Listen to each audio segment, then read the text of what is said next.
अभी हमारे यहाँ एक तिथि आने वाली है, अक्षय तृतीया। उसका मतलब क्या होता है? अक्षय, जिसका कभी क्षय ना हो।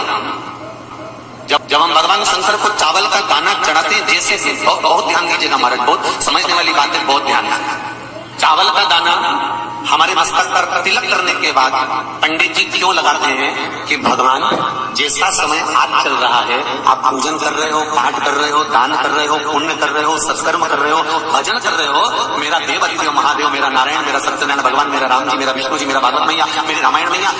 ब्राह्मण मस्तक पर तिलक लगाने के बाद चावल इसलिए लगाता है कि जैसा समय आज चल रहा है, भगवान तुमको ऐसा ही समय बनाकर रखे और तो ऐसे ही चार चांद लगाते रहो, दान पुण्य संकीर्तन करते रहो, इसलिए मस्तक पर चावल का दाना लगाया।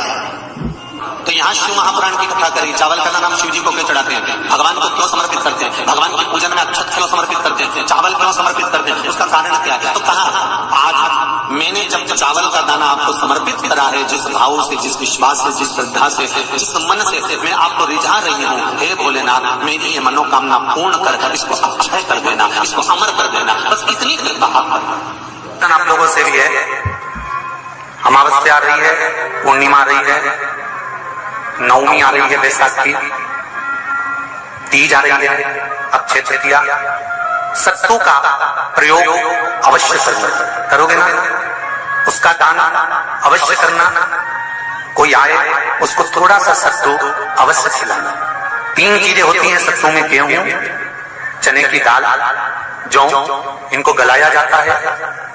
रात भर गलाने के बाद इसको फिर सेका जाता है, सेक कर पिसाया जाता है, फिर उसका प्रयोग किया जाता है महाराज। चाहे फिर उसको घोल करा शक्कर के साथ, गुड़ के साथ, नमक के साथ, जीरे के साथ, पुदीना के साथ, जिसके साथ तुम्हें खाना है वो तुम्हारे ऊपर, पर दान करना सत्तू का जरूर है। एक चुटकी मात्र भी अगर सत्तू आपने दान किया है बैसाख महीने में, उसका फल जरूर मिलेगा, जरूर करना। हमने भी विचार करा है, जितने लोग ऑनलाइन दान कर रहे हैं, दान सहयोग राशि अकाउंट में डाल रहे हैं या सहयोग दे रहे हैं, तो अमावस्या, नवमी और पूर्णिमा को भी कुबेरेश्वर धाम में जितने भी भगत आते हैं उनको सत्तू का ही प्रसाद वितरण किया जाएगा। जो लोग दान दे रहे हैं उनके सहयोग से ही ये क्रम किया जाएगा। प्रयास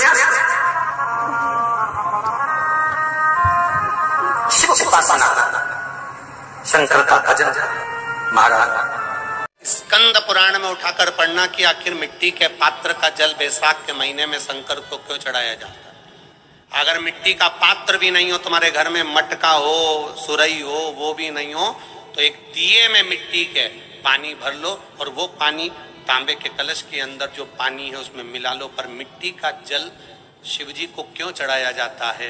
स्कंद पुराण के अंदर बैसाख महत्व में लिखा कि जो अधोगति में मर गया होता है, अचानक मर गया होता है, एक्सीडेंट में मर गया होता है, उसकी जीने की और तमन्ना थी, अचानक कोई बीमारी लग गई और मर गया, कोई बड़ी बीमारी लगने के कारण चला गया, उसको बहुत कुछ करना था पर मर गया, उसके लिए बैसाख महीने में शंकर भगवान को जब हम मिट्टी के पात्र का जल समर्पित करते हैं तो वो जीव तड़पता नहीं है, कहीं भटकता नहीं है। उसको गया में पितरों में मिलाया कि नहीं मिलाया, बद्र विशाल में ब्रह्म का पाली करी कि नहीं करी, कभी पिंडदान, कभी तर्पण, तिलांजलि हुई कि नहीं हुई, पर मिट्टी के पात्र का जल बैसाख महीने में जाता है तो वो जीव कहीं पर भी हो उसकी मुक्ति हो जाती है, उसका मोक्ष। मिट्टी का कोई पात्र नहीं, कोई तारवन नहीं, तो आप दिए के अंदर भी जल भरकर उसको तांबे के लोटे में मिलाकर शिव जी को चढ़ा सकते हो।